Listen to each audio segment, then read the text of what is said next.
Dans une société où l'on doit toujours travailler plus, ne serait-il pas venu le moment de travailler plus intelligemment, afin de mettre ses enfants, ses parents, sa famille à l'abri aujourd'hui, mais aussi demain et après-demain? Ceci pour que chacun puisse vivre sa vie comme il entend, loin des stéréotypes ou loin d'un système pensé pour nous. Chacun pourrait apporter de la valeur aux autres, apporter de la valeur au monde. N'est-ce pas ça le sens de notre planète?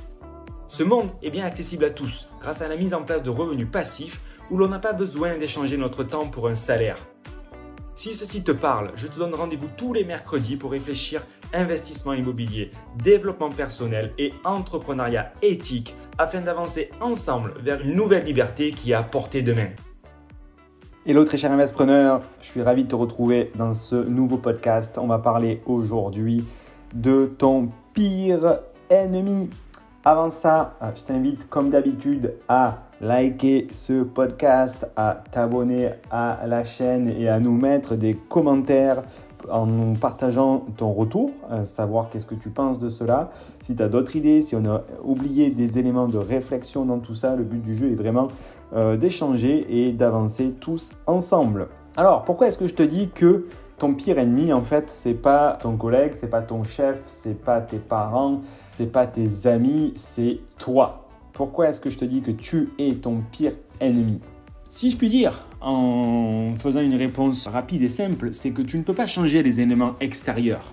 Tu ne peux pas attendre en fait que ton chef ou tes collègues ou tes parents changent. Mais par contre, tu as un effet de levier sur lequel tu peux jouer, c'est toi en fait. Donc, en réalité, les problèmes que tu as, les difficultés que tu rencontres, la frustration que tu as, ils sont uniquement liés à la responsabilité de qui? Est-ce que c'est lié à des éléments extérieurs? Le fait que tu ne trouves pas de rentabilité? Est-ce que tu penses réellement que Covid ou que la concurrence qui se passe sur les investissements immobiliers ou que la crise économique ou que les banques peuvent amener des difficultés sur le problème que tu as pour trouver des biens rentables et pour arriver à te faire financer? Si tu penses que oui, excuse-moi de te dire, mais moi je pense que tu te mens à toi-même parce que tu peux apprendre à mettre plus de chances de ton côté pour avoir accès à du financement auprès des banques. Et tu peux apprendre à créer de la rentabilité. Tu peux apprendre à aller investir dans des villes qui sont plus accessibles ou là où il y a moins de concurrence. Donc, tu vois, ne serait-ce que par cette simple analogie, j'espère que tu comprends qu'en fait, tes résultats dépendent uniquement de toi, en fait. Donc, quelque part, si tu n'es pas là où tu voudrais être, tu ne peux pas attendre que les éléments extérieurs soient responsables de te mener à la réussite ou à l'objectif de là où tu veux aller. C'est uniquement toi qui pourras t'y mener. Et donc, de facto, si tu n'y arrives pas, tu es le seul et unique responsable. Lorsque j'ai compris ça, en fait, tout a changé pour moi. Et c'est là où tu vas voir que je vais détailler un petit peu ce que je viens de t'introduire comme sujet. Mais tes responsabilités, elles sont illimitées en fait. Comme avec les banques, tu es solidaire et illimité là. Ta motivation, tout part de là. Déjà, si tu n'as pas la bonne motivation, tu ne peux pas t'étonner de ne pas arriver à ton objectif. Et effectivement, ton pire ennemi, il va se faire un plaisir à te mettre sous le nez d'autres éléments plus faciles, avec des plaisirs plus éphémères et de la satisfaction plus immédiate pour que tu ailles jouer à d'autres sentiments de satisfaction qui, à l'inverse, sont beaucoup plus faciles, comme manger du chocolat. Tu vois, lorsque tu veux faire un régime, ben là, si tu pars sur un chemin qui ne va pas te mener à là où tu veux, quelque part, ben, c'est ta responsabilité et quelque part, c'est toi qui est en train de t'enterrer dans ta propre tombe, quelque part. Donc, ton pire ennemi, on en revient à l'introduction, c'est toi parce que autant tu es responsable de ta propre motivation, si tu ne sais pas pourquoi tu fais les choses, ben ouais, c'est clair que tu ne vas pas forcément finir au bon endroit. Mais pareil, tes échecs, tes réussites, tu es totalement libre de définir quand est-ce que tu vas trouver de la rentabilité pour un bien immobilier ou quand est-ce que tu vas quitter ton emploi. Ça, après, il te faut un plan. Par contre, si tu ne mets pas en place les étapes nécessaires pour y arriver, c'est ta responsabilité. Donc, tu restes ton pire ennemi. Et c'est pareil, tes échecs, qu'est-ce que tu en fais? Parce qu'on en fait tous. Est-ce que tu capitalises sur eux? Est-ce que tu remets en question? C'est de ta responsabilité que de revoir tes échecs. Et il est faux donc de croire que tous les éléments extérieurs sont les responsables. On pourrait penser que le gouvernement fait mal les choses, on pourrait penser que ton employeur te facilite pas la vie ou qu'il te paie pas assez, mais au final, c'est ta responsabilité parce que tu peux te créer, toi, d'autres sources de revenus et tu peux arriver à être dans un autre environnement qui sera plus amène d'avoir des impacts positifs sur ta vie en fait. Et ça, le responsable, c'est en interne, c'est toi. Tes émotions, parlons-en, tes douleurs, tes frustrations, qui c'est qui les crée, qui c'est qui les accepte, qui c'est qui les ressent, qui c'est qui les digère. Encore une fois, c'est toi, tu vois. Donc quelque part, il y a énormément d'éléments sur lesquels, quelque part, on peut jouer en fait. Et lorsqu'on apprend à le faire, alors on réalise que notre pire ennemi, quelque part, peut devenir notre meilleur ami ou notre meilleure force de façon à influencer tous ces éléments-là dans la bonne direction.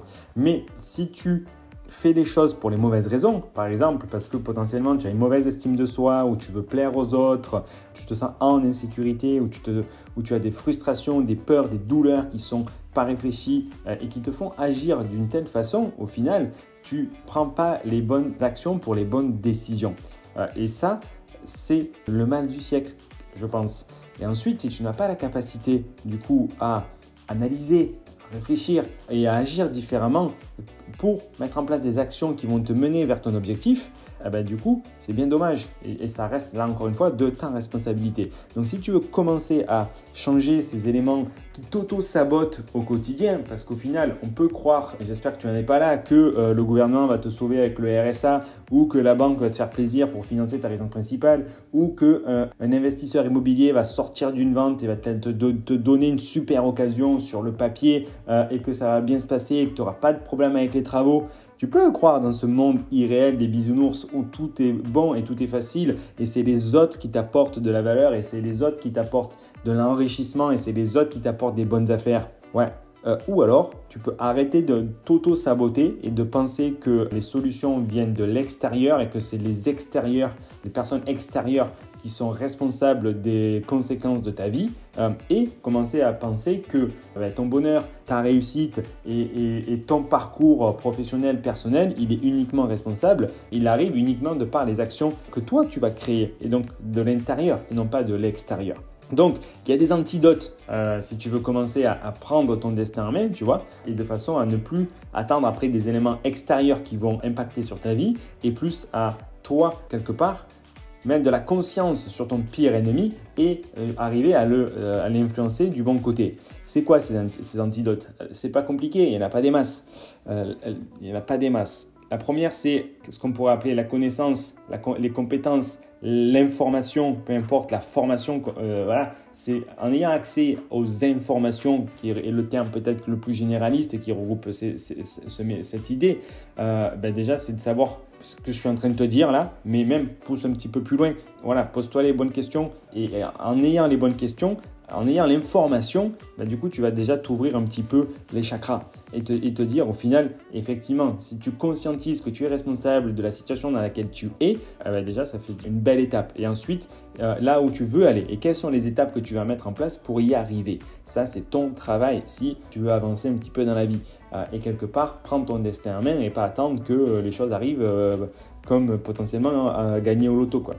Ça, premier élément, tu dois aller chercher l'information et deuxième élément, tu dois faire ce travail de réflexion pour savoir là où tu veux aller. Troisième élément, tu dois faire un travail de remise en question pour revoir ce qui a marché, ce qui n'a pas marché, pourquoi tu t'es comporté comme ça, pourquoi est-ce que tu as ressenti ça, pourquoi est-ce que tu as eu un peu la pression, pourquoi est-ce que tu n'as pas bien négocié, pourquoi est-ce que tu as eu peur et tu t'es pas positionné sur ce projet-là. Voilà, et pourquoi est-ce que tu trouves jamais de rentabilité, etc. Est-ce que tu es dans la bonne ville? Tu vois, questionne-toi. Pourquoi est-ce que le patron te demande tout le temps ça? Est-ce que tu as déjà dit ok, non, j'ai pas le temps, c'est pas ma priorité, j'ai d'autres choses à faire? Tu vois, tu peux y dire, c'est pas parce que c'est le patron que c'est le chef. De facto, oui, mais tu peux quelque part dire aussi ce que tu penses. Même si in fine, ça reviendra que tu devras le faire, tu vois, rien n'empêche de dire un petit peu à haute voix tes pensées de façon à influencer un peu plus tard, du coup, le comportement des autres. Parce que du coup, ça va driver en fait le comportement des autres et du coup, ça te laissera plus de place pour toi prendre tes propres décisions et avancer. Voilà. Du coup, les antidotes, elles sont faciles. Connaissance, information, réflexion et remise en question. Parce que, pour conclure, le message est simple. Tu es responsable. Tu es responsable de ta motivation, de tes échecs, de ta réussite, de ce que tu ressens, de ce que tu fais ressentir aux autres. Et ça, Seul toi peux le changer, personne d'autre pourra le faire. Donc définis tes objectifs et mets en place tes actions pour y arriver. Voilà, dis-moi ce que tu en penses, si tu es d'accord ou pas, et je te retrouve bientôt pour un prochain podcast. Ciao, ciao!